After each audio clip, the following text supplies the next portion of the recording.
Real Madrid had everything in their locker to go through, but Arsenal did something that nobody expected. What happened in this match, dude? You've never seen anything like it. And the wildest part, I haven't even told you yet. What's going on, guys? ¿Cómo están? BugaLuis here, and welcome back to another video in which Real Madrid got absolutely stomped, like my friend John says, taken to Pound Town by Arsenal. My goodness, Arsenal 3-0, they win at the Emirates. Incredible scenes. This is the quarterfinals of the Champions League, and this is exactly what it's all about. I mean, we know that Real Madrid are former big champions, right? They come here against Arsenal, and what happened? They crumble. I mean, their team has plenty of injuries. Yes, I understand that. You know what? I'll give you that. But Arsenal the same. Both of the team's back lines were absolutely destroyed, were hampered by injuries. And even though they were makeshift defenses, you could see how much the actual importance of a manager really have in mind, or really takes into consideration how much of a team can change because of it. Arteta is somebody who really does train his players, really gets greedy with him and try to push them to the max. And you can see that here how tactically that just takes you up a level. I mean, when it comes down to the flair players and just having moments here and there, Real Madrid is always about that. But they are missing that tactical, I think, know-how that perhaps today Arsenal kind of just oozed. Coming into this game, we both knew that perhaps this game was going to be, you could say 50-50, maybe. I kind of anticipated maybe Real Madrid to struggle a little bit like they did. It was certainly not going to be as easy as people talked about, but I was not expecting something as crazy as what happened today. Really, today was on another level. I haven't seen anything like it. Let's put it straight. Arsenal were strong, but they were never favorites.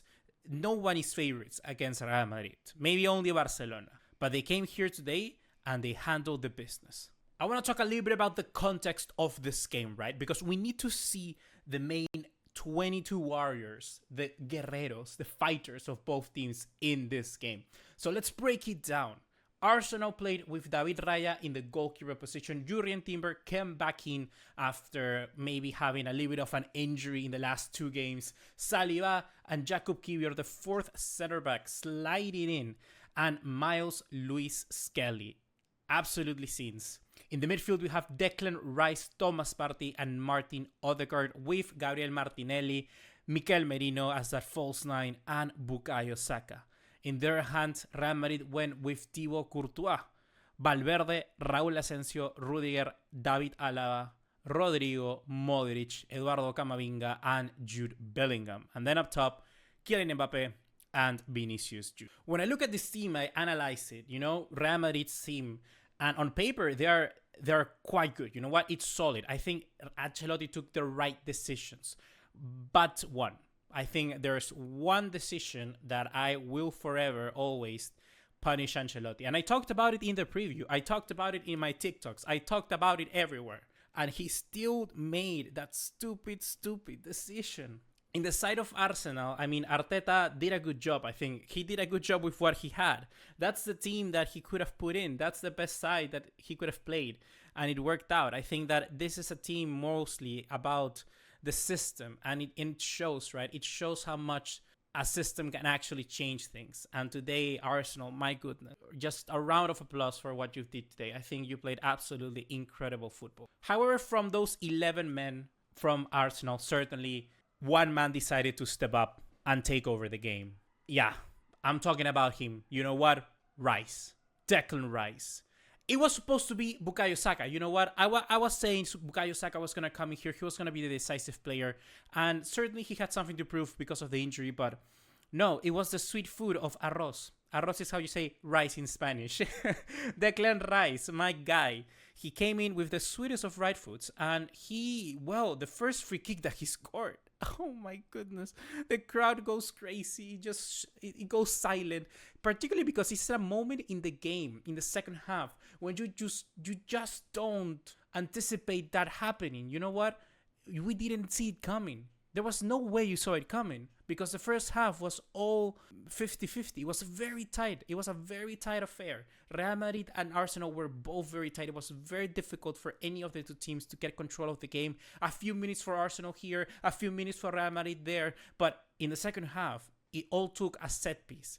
Like Arsenal are, you know what? People are going to laugh. Set piece FC. That's Arsenal. I don't care. But if you're a set piece king, well, my goodness, you need to have Declan Rice sitting on that throne after today, because what he did was magnificent. It is really, it's incredible. I haven't felt something like this because I haven't seen a goal like this in quite a while. Maybe the one from Lamine Yamal against France in the semifinals, that was pretty intense.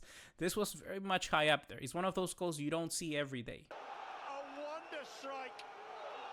Just so you can get a quick look, this is what I'm talking about. This is the very first goal from Declan Rice. Okay, you know what? Good free kick. But you know, what happens if we push it up a bunch? What if we actually make it a little bit better? A wonder strike. This is the second goal. Just take a look. Look at where he puts it, people. Look at where he slots it. This is incredible. I'm not joking. I'm really not joking. Against Thibaut Courtois, one of the best goalkeepers in the world, an absolute giant.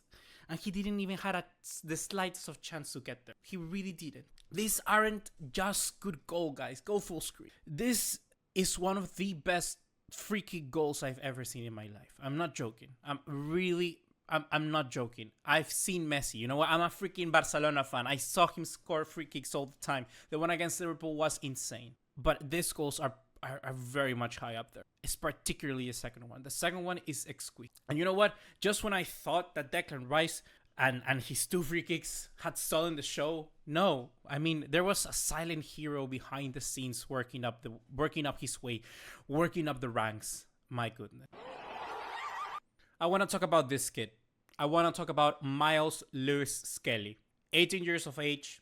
Supposed to be, you know, quiet in presence. Supposed to be someone who is going to just focus on Rodrigo. He's just going to focus humbly on one of the best right wingers in the world. No. He dominated his flank. No. He played as a false back, dude. As a false back. He incorporated himself into the midfield. He played alongside Thomas Partey in that double pivot, but he had the freedom to roam. He had the freedom to go forward, to progress the play.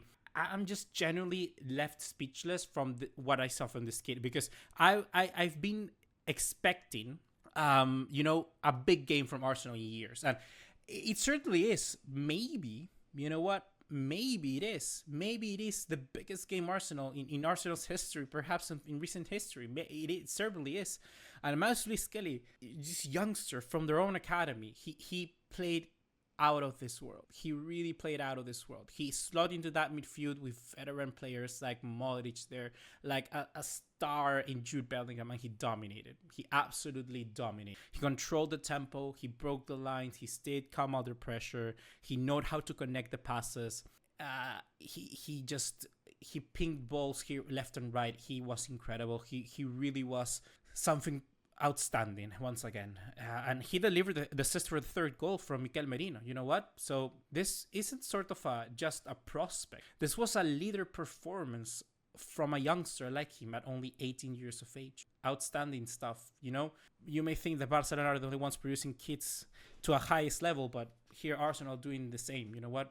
Incredible stuff. And all of this could have been easily avoided if I want to talk a little bit about Real Madrid now. Well, Arsenal were, you know, shining. Ancelotti made one of the worst mistakes I've seen him do time and time again. And it's like he doesn't even learn.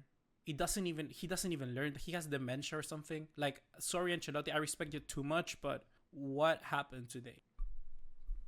Valverde playing as a right back? Really? Again? You're talking about your best, most consistent player. For me, the most vital player that team has got. You take out Valverde from Real Madrid and they crumble. And I'm a Barcelona fan. I don't even care. You know what? I'm ecstatic that Arsenal has beat them 3-0. But for the sake of football, goodness, like, why wouldn't you just put your best midfielder where he's supposed to be playing? The midfield battle was lost from the very first minute. Like, maybe from the second half. You know what? Maybe from the second half, as soon as Arteta realized that maybe that's the key where they can push forward. Although, I just think the free kick goals from Arsenal were the things that pushed them to victory. I think that the midfield was maybe slightly sort of in hand of Arsenal from, like I said, from the first half. I think that Lewis-Skelly incorporating himself into the midfield like the false back really added that extra man in there. You had Thomas Partey, you had Odegaard, you had Mikel Merino, they even drops a false nine, and of course Declan Rice. So 5 players in total in that midfield, and you only have Jude Bellingham, who has the capability to run as much and deliver balls and organize that play. You have Modric, that is this veteran player, 39, 40 years of age, and like, come on. I mean, today we saw that maybe he's a little bit too old for this shit. And then I guess Camavinga, well, we can see where Camavinga's head at was by the end of the game. You know what? Absolute chaos, absolute madness, just pure impulses from the French. So, yeah, I mean, the scoreline was bad, but the feeling, if I would be a Real Madrid fan, it would be even worse. They just looked like they didn't belong in this competition. And that is something that, it's strong words. It's a very harsh statement for me to say, particularly for a team that I respect quite a lot. So by the end of this video, I come in here and I want to say that I think realistically, this is still not over. Like, Real Madrid are Real Madrid. They are the comeback kings. Maybe something could give, you know, some shady stuff under the table could happen for the next game at the Bernabeu. We've seen it happen before. But I just feel that sometimes, some days, the coin simply has to flip on the other side. It always flips for Real Madrid, in favor of Real Madrid. So someday it had to go to the other. And maybe today it was for Arsenal. They really put an incredible performance today. They absolutely demolished Real Madrid. They made a statement. Real Madrid looked lost. They were tactically brilliant. They were smart. Emotionally, they were very controlled. All things that Real Madrid lacked. They didn't have good tactics in this game. They had bad player selection. They were lost emotionally. And their players that didn't show up. Mbappe, Vinicius, where are you? I mean, these are games where you want your 2 biggest superstars, and maybe the 2 biggest even superstars in the world at the moment. We're talking about Mbappe, Jude Bellingham, and Vinicius. Jude Bellingham just signed a multi-year contract to be the face of EAFC, the freaking video game. You know what? I bring it here because that tells you the level of the stature of a player that people expect. One of the main things in the economy that for football that pushes football has to be this freaking video game. And the player, the star face of that, didn't even appear. I think that maybe the only thing is that Bellingham didn't appear because of the lack of other players. That would be the best way I can say. He played his heart off. I will always give kudos to Bellingham for that because he always is that sort of player. But Mbappe and Vinicius, I mean, they were nowhere to be seen. And I think that's a dramatic thing that Real Madrid have to think about. How is it possible that in a game like this, Jurrien Timber, coming out of an injury, completely handles Vinicius in his back pocket? Just look at the amount of momentum that that Arsenal had throughout the entire first half. It's almost all red, man. It's almost all Arsenal. 12 shots, 2 big chances, 0 big chances for Real Madrid. 0 big chances for Real Madrid with the players that they have. They were constantly in the counter-attack. They were constantly having, but there was not a single chance where I went like, you know what? Damn, this is what could have happened. This should have been a goal for Real Madrid. No, at the opposite. The expected goals, 1.551 for Arsenal. And Courtois even. It could have been an even bigger result. Courtois was the man saving them constantly. So, yeah. I have nothing more to say, really. Look at this. Look at the events of the game. You can see the first half, nothing even happened in the first half. The second half came in, Declan Rice scored that free kick, and everything changed for Real Madrid. So, let me know, guys, what you think of this victory from Arsenal in the comment box down below. I definitely want to hear what you guys have to say, and I'll see you in the next one. Take care. Ciao, ciao.